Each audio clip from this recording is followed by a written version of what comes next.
मोदी विदेश दौरे पर है।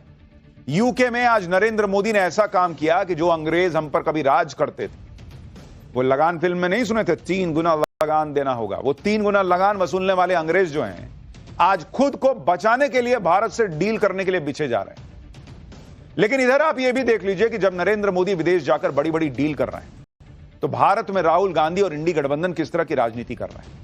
वैसे तो राहुल गांधी और इंडी गठबंधन वाले हाथ में संविधान लेके घूमते हैं, लेकिन इनकी राजनीति की फितरत यही है कि कोई संवैधानिक संस्था छोड़ी नहीं जिस पर इन्होंने अटैक ना किया। कोर्ट का फैसला इनके हिसाब से ना आए तो कोर्ट मोदी ने खरीद लिया, जांच एजेंसियां अपना काम करें तो मोदी ने करवा दिया, चुनाव आयोग अपना काम करे तो मोदी खेल कर रहे हैं। आज स्थिति यह है कि चुनाव आयोग को कह रहे हैं ये लोग कि तुमको देख लेंगे, ऑलमोस्ट धमकी दे रहे हैं भाई। इनके लोग इलेक्शन बॉयकॉट तक की धमकी दे रहे हैं, इलेक्शन चोरी का आरोप लगा रहे हैं, दावा कर रहे हैं कि चुनाव आयोग वोटर लिस्ट में खेल कर रहा है और इसके पक्के सबूत इनके पास हैं। कहा जा रहा है कि कर्नाटक के लिए इनके पास पक्के सबूत हैं कि चुनाव आयोग ने वहां पर गड़बड़ की, और उस कर्नाटक के लिए कह रहे हैं जहां खुद ये चुनाव जीतकर सरकार चला रहे हैं। मतलब हद ही नहीं कर दी राहुल गांधी और इंडी वाले, बार बार चुनाव में फेल हो रहे हैं तो बता रहे हैं कि चुनाव आयोग खेल कर रहा है। अरे अपना फेलियर छुपाना है तो कुछ और ढूंढिए, देश के संवैधानिक संस्थाओं पर आप आरोप क्यों लगाते हैं। पहले ईवीएम का बहाना बनाते थे, आजकल ईवीएम की बात नहीं करते, वोटर लिस्ट की बात करते हैं। 2 दिन से संसद में वोटर लिस्ट को लेकर ये लोग प्रदर्शन कर रहे हैं। कल राहुल गांधी अखिलेश यादव काला कपड़ा लेकर प्रोटेस्ट कर रहे थे, आज वोटर लिस्ट के मामले में सोनिया गांधी मैदान में आ गई। चुनाव आयोग के खिलाफ तो इंडी गठबंधन ने एक तरह से युद्ध ही छेड़ दिया है। राहुल गांधी चुनाव आयोग को सीधा एक तरीके से धमका ही रहे हैं, दावा कर रहे हैं कि उनके पास वोट चोरी का प्रूफ है, लेकिन अगर वोट चोरी का प्रूफ है तो दिखाते क्यों नहीं, सुप्रीम कोर्ट चले जाइए। सिर्फ आरोप वाली पॉलिटिक्स इनका काम रह गया है। आप देखिए कि कल यही लोग आरोप लगा रहे थे कि मोदी की विदेश नीति फेल। आज पीएम मोदी ने ब्रिटेन के दौरे पर बड़ी डील डन कर दी है, वो भी ऐसे टाइम पर जब टैरिफ को लेकर मारामारी मची।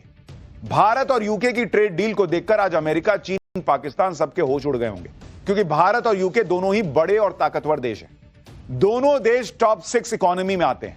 दोनों देशों के बीच ऐतिहासिक डील हुई है। जो ट्रंप खुद को ट्रेड डील का किंग मानते हैं, उनके लिए भारत और यूके की डील किसी झटके से कम नहीं। जो चीन भारत की आर्थिक रफ्तार को रोकने के लिए तिकड़म लगाता है, उसे भारत की यह बड़ी डील चुभने वाली है बॉस। जो पाकिस्तान दुनिया के दूसरे देशों के सामने हाथ फैलाकर भीख मांगता है, उसे भारत और यूके की बड़ी डील से भयंकर बेइज्जती महसूस हो रही हो।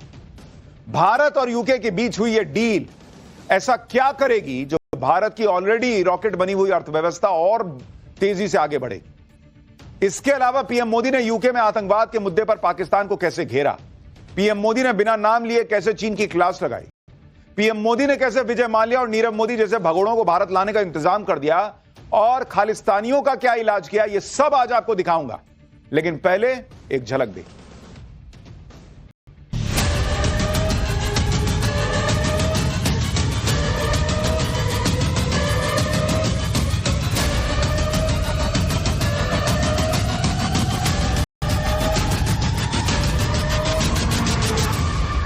आतंकवाद के खिलाफ लड़ाई में दोहरे मापदंडों का कोई स्थान नहीं है।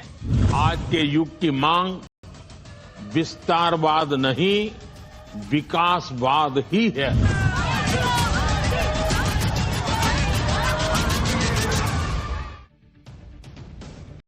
लंदन में पीएम मोदी आज ब्रिटेन के प्रधानमंत्री कीर स्टारमर से मिले। दोनों देशों के नेताओं ने FTA यानी फ्री ट्रेड एग्रीमेंट को फाइनल कर दिया। दोनों देशों के वाणिज्य मंत्रियों ने इस डील पर साइन किए। इस डील के बाद भारत और ब्रिटेन के बीच व्यापार और सस्ता और आसान हो जाएगा। इससे भारत और यूके दोनों को फायदा होगा। यह डील कितनी इंपॉर्टेंट है इसे आप इसी बात से समझ सकते हैं कि इस डील को लेकर ब्रिटेन के पीएम कीर स्टारमर ने कहा कि यूरोपीय यूनियन से निकलने के बाद यह ब्रिटेन की सबसे बड़ी ट्रेड डील है। यह भारत द्वारा अब तक किए गए सबसे महत्वपूर्ण व्यापार समझौतों में से एक है।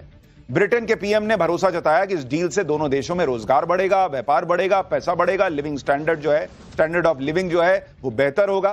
दोनों देशों की अर्थव्यवस्था को बड़ा बूस्ट मिलेगा, दोनों देशों के सस्ते प्रोडक्ट और सर्विस मिलेगी। भाई भारत की इकोनॉमी तो ऑलरेडी रॉकेट बनी हुई है।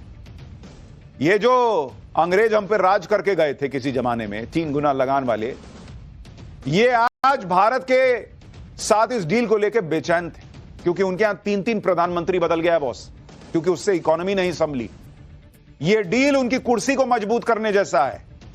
पीएम मोदी ने भी इस डील को दोनों देशों के लिए ऐतिहासिक बताया।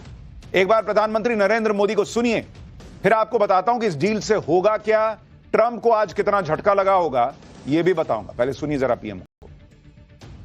और भारत और यूके मिलकर के एक नए इतिहास की नींव डाल रहे हैं। आज हमारे संबंधों का एक ऐतिहासिक दिन है। आज हम दोनों देश मिलकर के पारस्परिक लाभकारी एफटीए और डबल कंट्रीब्यूशन कन्वेंशन इसको संपन्न करने जा रहे हैं। ये अपने आप में भारत और यूके भावी पीढ़ी के लिए एक बहुत मजबूत रास्ता तैयार कर रहा है। व्यापार और उद्योग के क्षेत्र में एक नया अध्याय जुड़ रहा है। हमने आपको कल ही पाठशाला में बताया था कि भारत और यूके के बीच जो फ्री ट्रेड एग्रीमेंट हुआ है उसका मकसद दोनों देशों के बीच व्यापार को दोगुना करके 10,36,000 करोड़ रुपए तक ले जाना है। इस डील से भारत और यूके दोनों को फायदा होगा। एक बार यह डील इफेक्ट में आएगी तो दोनों देशों के बीच सालाना व्यापार 2,20,000 करोड़ रुपए तक बढ़ने की उम्मीद है। इस डील से भारत के किसानों को बड़ा फायदा होगा। भारत की एग्रीकल्चर इंडस्ट्री को फायदा होगा, क्योंकि भारत का कुल एग्रीकल्चर एक्सपोर्ट करीब 3,16,000 करोड़ का है और यूके का एग्रीकल्चर इंपोर्ट 3,24,000 करोड़ का। लेकिन इसमें से केवल 7,000 करोड़ का एग्रीकल्चर इंपोर्ट भारत से आता है। यह ट्रेड डील हो जाने से यूके में जो एग्रीकल्चर प्रोडक्ट का बड़ा मार्केट है उसमें भारत का हिस्सा बढ़ जाएगा, जिससे भारत के किसानों का बहुत बड़ा फायदा होगा। ब्रिटिश मार्केट में भारतीय चाय, बासमती चावल, आम, अंगूर, मसाले, सी फूड आइटम की बड़ी मांग भी है। इस डील के होने से असम, गुजरात, केरल और बंगाल के एग्रीकल्चर एक्सपोर्टर्स को बड़ा फायदा होने का अनुमान है। इस डील से भारत के कपड़ा उद्योग को भी बड़ा फायदा होगा, क्योंकि 8 से 12% लगने वाली इंपोर्ट ड्यूटी को हटा दिया गया है। इससे सूरत और लुधियाना के एक्सपोर्टर्स को बड़ा फायदा होगा। यानी किसान से लेकर व्यापारी तक सब बम बम हो जाएंगे बॉस, ऐसी डील हुई है। भारत और यूके के बीच डबल कंट्रीब्यूशन कन्वेंशन एग्रीमेंट भी हुआ है, जिससे यूके में काम करने वाले भारतीय कामगारों को फायदा होगा। दरअसल अभी यूके में सीमित समय के लिए काम करने वाले भारतीय प्रोफेशनल से नेशनल इंश्योरेंस के नाम पर हर साल एक तय राशि वसूली जाती थी। यहां भुगतान वहां की सामाजिक सुरक्षा योजनाओं के लिए होता है, लेकिन इनका फायदा उन्हें नहीं मिल पाता, क्योंकि वो तो कुछ ही महीनों बाद भारत लौट जाते हैं। नतीजा यह होता था कि पैसा कटता तो था, लेकिन कोई पेंशन या सामाजिक सुरक्षा का लाभ उनको मिलता नहीं था। ब्रिटेन में भारतीय बिजनेस कम्युनिटी की लंबे वक्त से यह डिमांड थी कि कम समय के लिए जो भारतीय प्रोफेशनल्स ब्रिटेन आते हैं उन पर अतिरिक्त आर्थिक बोझ जो है वो पड़ रहा है, उसको कम करना चाहिए। जैसे Germany, Belgium, France, Denmark, Netherland जैसे कई देश हैं जिनका भारत के साथ सोशल सिक्योरिटी एग्रीमेंट है। इसके तहत इन देशों में जाने वाले भारतीय प्रोफेशनल्स को सोशल सिक्योरिटी स्कीम्स में हिस्सेदारी नहीं करनी पड़ती। अब इसी तरह का समझौता यूके के साथ हो गया है, जिसमें सोशल सिक्योरिटी में हिस्सेदारी में 3 साल की छूट मिल गई है। यानी कम वक्त के लिए यूके जाने वाले भारतीय प्रोफेशनल्स और उन्हें हायर करने वाली कंपनियों को इससे फायदा होगा। भारतीय प्रोफेशनल्स और उन्हें हायर करने वाली कंपनी सालाना 500 पाउंड यानी करीब 58,000 की गैर जरूरी कटौती से बच जाएंगे। भारतीय प्रोफेशनल्स की टेक होम सैलरी बढ़ जाएगी भाई, क्योंकि अभी आपको यह सोशल सिक्योरिटी के नाम पे 58,000 रुपया कट रहा था, तो कंपनी अपने जेब से तो देगी नहीं, आपका काट लेती थी। अब सरकार ने डील कर ली कि 3 साल के लिए कोई आ रहा है तो उससे लीजिए मत, तो आपका ऑलमोस्ट 60,000 रुपया बढ़ गया ना बॉस, घर में जो पैसा आएगा। यह भारत के लिए बड़ी कूटनीतिक कामयाबी है। भारत ने एफटीए की बातचीत के दौरान यह मुद्दा प्रमुखता से उठाया, साफ कहा कि जब तक डबल कंट्रीब्यूशन कन्वेंशन नहीं आता तब तक समझौता अधूरा रहेगा। प्रधानमंत्री नरेंद्र मोदी ने इसे ऐतिहासिक मील का पत्थर इसीलिए बताया। यह ट्रेड डील भारत के दोनों हाथ में लड्डू की तरह है, क्योंकि भारत की इकोनॉमी तो पहले ही तेजी से बढ़ रही है, उसे और बूस्ट मिल जाएगा, क्योंकि यूके के लिए यह ट्रेड डील एक संजीवनी की तरह है। क्योंकि आर्थिक मोर्चे पर यूके की हालत, ब्रिटेन की हालत बहुत खराब है बॉस। कुछ दिन पहले ही ब्रिटिश पीएम कीर स्टारमर ने कहा था कि इकोनॉमी बहुत खराब हालत में है। यूके में कंपनियां संघर्ष कर रही हैं, घाटे की वजह से तेजी से कॉस्ट कटिंग हो रही है।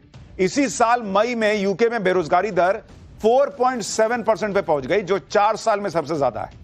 यूके में महंगाई दर 3.4% है, जो 2% के टारगेट से कहीं ज्यादा है। भारत के साथ डील से यूके की अर्थव्यवस्था को सालाना 41,647 करोड़ रुपए का बूस्ट मिलने जा रहा है। तभी मैंने कहा ना कि वहां के प्रधानमंत्री की कुर्सी बचेगी। अपने पीएम तो तीसरा टर्म चला रहे हैं, इकोनॉमी को रॉकेट बना रखा है, महंगाई को पकड़ के रखा कि भागना नहीं, इधर आओ इधर आओ। यह हिसाब है भारत में। वहां 3-3 प्रधानमंत्री बदल गए थे। पीएम मोदी ने ऐसे वक्त में यूके का दौरा किया है जब भारतीय क्रिकेट टीम इंग्लैंड के दौरे पर है। मैनचेस्टर में टेस्ट मैच चल रहा है। पीएम मोदी कोई मौका छोड़ते हैं। उन्होंने संबोधन में भारत और इंग्लैंड टेस्ट सीरीज का जिक्र कर दिया। सुनिए क्रिकेट को लेकर पीएम मोदी ने क्या कहा, जिस पर सब हंस पड़े।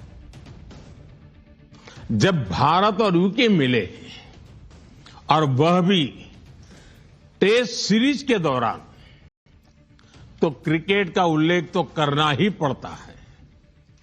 For both of us, cricket is not just a game but a passion and also a great metaphor for our partnership. There may be a swing and a miss at times, but we always play with a straight bat. We are committed to building high-scoring, solid partnership. आप सोचिए, यहां देश में PM Modi के विदेश जाने पर विपक्ष तूफान खड़ा कर रहा था। राहुल गांधी कह रहे थे कि मोदी तो भाग गए नहीं, भग गए बोल रहे। उधर पीएम मोदी इन आरोपों का कोई लोड नहीं ले रहे।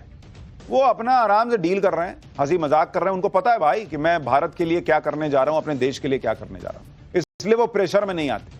और इसके पीछे की वजह है नरेंद्र मोदी को जो लोगों का सपोर्ट मिलता है ना, वो उनको दिखता है। उनको पता है कि राहुल गांधी के भग गए कह देने से कुछ नहीं होगा, क्योंकि इस देश के लोग जग गए हैं, तो भग गए वाली बात पे भरोसा नहीं करते। नरेंद्र मोदी के कामकाज पर लोगों की मुहर लगी हुई है।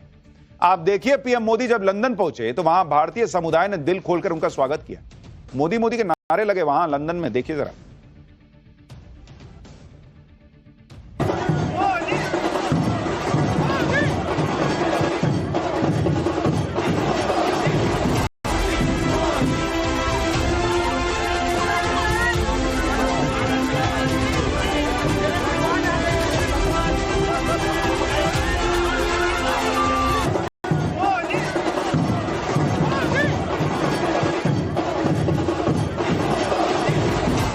मेरा जो जीवन है ना, वो सफल हो गया मोदी के दर्शन करके।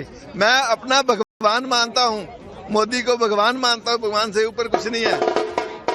मैं इतना खुश हूँ कि मेरे पास वर्ड नहीं है। And the Prime Minister shook my hand. He gave me Ashirwad, and it was the best feeling ever.